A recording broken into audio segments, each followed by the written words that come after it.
তথাকথিত মুক্ত মনুরা একটা বিষয় নিয়ে খুব আলোচনা করে, সেটা হচ্ছে যে ইসলাম ব্যাকডেটেড। হ্যাঁ, এই যুগে ইসলাম আসলে মানানসই না, কোরআন মানানসই না। দেখেন, একটা কথা বলি, এটা আমার কথা না, বিশ্বের বড় বড় জ্ঞানী মানুষরা, আপনারা যদি ভালো ভালো কিছু বই পড়েন আপনারা পেয়ে যাবেন যে ইসলাম এবং কোরআন এবং নবীজি পৃথিবীতে ইঞ্জিনিয়ারিং করতে আসে নাই, যে পৃথিবীর অবকাঠামোগত পরিবর্তনের জন্য আসে নাই, বা ইসলাম ধর্ম কোনো ইঞ্জিনিয়ারিং সাবজেক্ট না, বা কোনো বিজ্ঞানের কোনো বিষয় না, যে এখানে পদার্থ রসায়ন গবেষণা করে অথবা ইঞ্জিনিয়ারিং এর কোনো সেক্টর গবেষণা করে পৃথিবীকে পরিবর্তন করে দিবে। হ্যাঁ, পৃথিবীতে অবকাঠামোগত চেঞ্জ করবে। এটা ধর্ম বিষয় না। আমাদের পৃথিবীতে ধর্ম এবং নবী রাসূল আসছিল মানুষের ভিতরে যে আবেগ অনুভূতি, আমাদের বিবেক চিন্তা ভাবনা, হ্যাঁ, আমাদের হাসি কান্না, এই বিষয়গুলোকে নিয়ন্ত্রণ করার জন্য, এই বিষয়গুলোর অবস্থানের পরিবর্তন করার জন্য, আমাদের বিতর্কত যে সত্তা এইগুলা পরিবর্তন করার জন্য।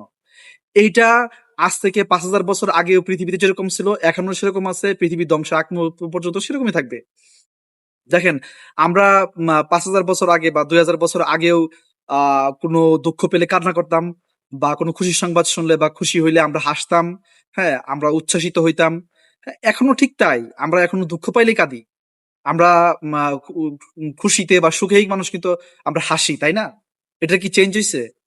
আমাদের যে মানবীয় গুণাবলী, হ্যাঁ, আগে মানুষ ঘুমাইতো এখনো মানুষ ঘুমায়, আগে মানুষ কাজ করে খাইতো এখনো মানুষ কাজ করে খায়, এবং আগামী 5,000 বছর 50,000 বছর পরেও এই যে আমাদের মানবীয় যে প্রকৃতিটা এটা সেমই থাকবে। So, ইসলাম আসছিল, ধর্ম আসছিল, আল্লাহর বিধান আসছে মানুষের ভিতরে যে সত্তা, আমিত্ব, এটাকে চেঞ্জ করার জন্য, এটার উন্নতি সাধনের জন্য। এখানে আপনি ব্যাকডেটেড পাইলেন কোথায়? ইসলামকে আপনি কেন বলতেছেন যে এটা একটা প্রাচীন জীবন বিধান? ইসলামের মূল থিমই আপনি বুঝেন নাই, ধর্মের মূল থিমটাই আপনি বুঝেন নাই। আপনি কোরআন ভালো করে পড়েন নাই।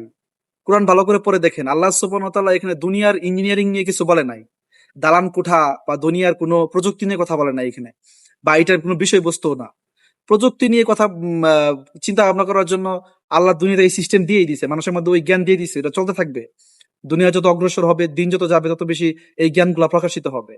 হ্যাঁ, কিন্তু যেটা অপ্রকাশিত, যেটা মানুষের জ্ঞানে সীমাবদ্ধ, যেটা আসমান থেকে মানে আল্লাহ সুবহানাহু ওয়া তাআলা পাঠানো ছাড়া মানুষ জানতে পারবে না, সেটাই আল নবীর মাধ্যমে পাঠাইছে আল্লাহ।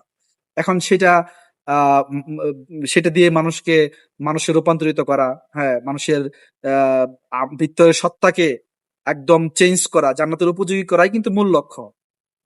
এখন আপনি যদি এই দৃষ্টিকোণ থেকে কোরআন পড়েন, ধর্মকে রিসার্চ করেন, দেখবেন এই ইসলাম ধর্ম, এই কোরআন আগে যেরকম পারফেক্ট ছিল এখনো পারফেক্ট, আগামী হাজার হাজার বছর পরেও কিন্তু পারফেক্টই থাকবে।